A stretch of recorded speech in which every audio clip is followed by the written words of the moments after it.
Assalamualaikum warahmatullahi wabarakatuh. Perkenalkan, nama saya Siti Hamidah, NIM 2101020073 dari kelas A2 Akuntansi, mata kuliah Bank dan Lembaga Keuangan lainnya, dengan dosen pengampu yaitu Bapak Rizky Adrinaldo, SEMAK.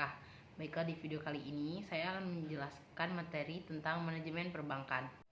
Baiklah, yang pertama yaitu perencanaan dan pengembangan organisasi, suatu langkah utama untuk mencapai tujuan organisasi dan untuk menunaikan kewajiban dan tanggung jawab dalam merencanakan organisasi dan pengembangannya.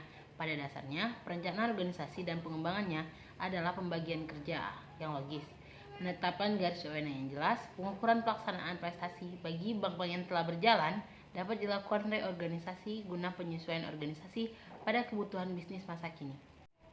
Baiklah, yang kedua atau B, staffing dan manajemen skill. Staffing merupakan fungsi yang hampir sama dengan organizing atau pengorganisasian, di mana pada intinya fungsi ini berjalan untuk menetapkan sumber daya perusahaan di tempat yang paling tepat sesuai dengan bidang keahliannya. Namun, pada fungsi staffing ini hanya masalah tenaga kerja saja, melainkan seluruh sumber daya dalam perusahaan tersebut, termasuk peralatan, investasi, maupun sumber daya lainnya. Fungsi staffing ini sangat penting dilakukan karena terkadang satu atau dua divisi lain di dalam perusahaan mempunyai kebutuhan yang berbeda-beda, sehingga fungsi manajemen pengelola perusahaan ini sangat diperlukan dan dilaksanakan. B. Manajemen skill adalah kemampuan untuk mengorganisir, memimpin, dan mengelola pekerjaan serta tim. Biasanya kemampuan ini harus dimiliki seorang manajer di dalam tim. Kemudian yaitu C. Pengawasan internal. Pengawasan internal adalah pengawasan yang dilakukan oleh aparat dalam organisasi itu sendiri. Sementara pengawasan eksternal adalah pengawasan yang dilakukan oleh aparat dari luar organisasi itu. Menurut Sudanto, pengawasan adalah segala kegiatan untuk mengetahui dan memiliki kenyataan yang sebenarnya tentang pelaksanaan tugas, kegiatan, apakah sesuai yang semestinya atau tidak. D. Sistem manajemen bank. Sistem manajemen dalam pembahasan ini ialah berhubungan dengan pola tata cara bank mengatur pola operasional dari berbagai aktivitas bank. Pola ini erat juga kaitannya dengan sistem sentralisasi manajemen atau desentralisasi.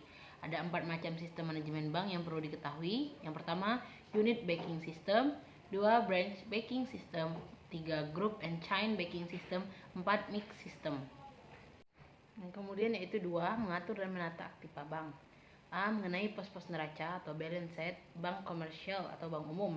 Neraca atau balance sheet adalah suatu gambaran dari laporan keuangan bank yang mengemukakan perbandingan yang seimbang antara harta benda milik atau kekayaan bank dengan semua kewajibannya, utang dan modalnya. Dengan ringkas kita menyebutkannya bukannya bahwa neraca adalah keseimbangan antara aktiva dan pasifa. Kemudian B. Penggolongan kolektabilitas surat berharga merupakan klasifikasi status keadaan pembayaran angsuran bunga dan angsuran pokok dan bunga kredit oleh debitur serta tingkat kemungkinan diterimanya kembali dana yang ditanamkan dalam surat-surat berharga atau penanaman lainnya. Kemudian yang ketiga, manajemen permodalan. 1. Pengertian modal yaitu semua hal yang dimiliki baik berupa uang, barang, aset lainnya yang dapat dimanfaatkan untuk menghasilkan keuntungan dalam menjalankan usaha. Yang kedua, strategi permodalan yaitu adalah menggunakan semua perangkat opsional untuk mampu menjaga citra di masyarakat. Salah satu perangkat yang sangat strategis dalam menopang citra tersebut adalah permodalan yang cukup memadai. Sejak Fakta 27/1988, Otoritas Moneter telah menetapkan modal minimum untuk bank umum. Jumlah disesuaikan dengan CAR atau Capital Adequacy Ratio, yaitu rasio berkecukupan modal yang harus telah selesai masa konsolidasinya di awal 1994 ini. Modal ini yang disetor harusnya berupa fresh money atau dana segar dan bukanlah hasil rekayasa dari dana kredit baik maupun luar negeri.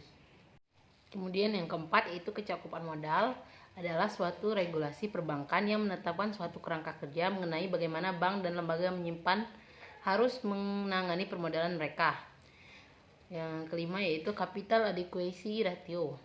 Kaitan BIS dan CAR atau BIS adalah singkatan dari Bank International Settlement, adalah suatu organisasi bank sentral dari negara-negara maju yang disponsori oleh Amerika Serikat, Kanada, dan negara-negara Eropa Barat lainnya.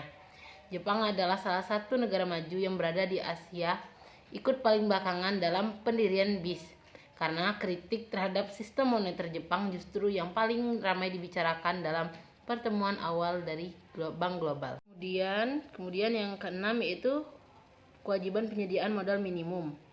adalah bank diukur dari persentase tertentu terhadap aktiva tertimbang menurut risiko. Sejalan dengan standar yang ditetapkan oleh penempatan bank internasional terhadap seluruh bank di Indonesia, diwajibkan untuk menyediakan modal minimum sebesar 8%. Untuk memberikan kesempatan kepada perbankan melakukan penyesuaian permodalan.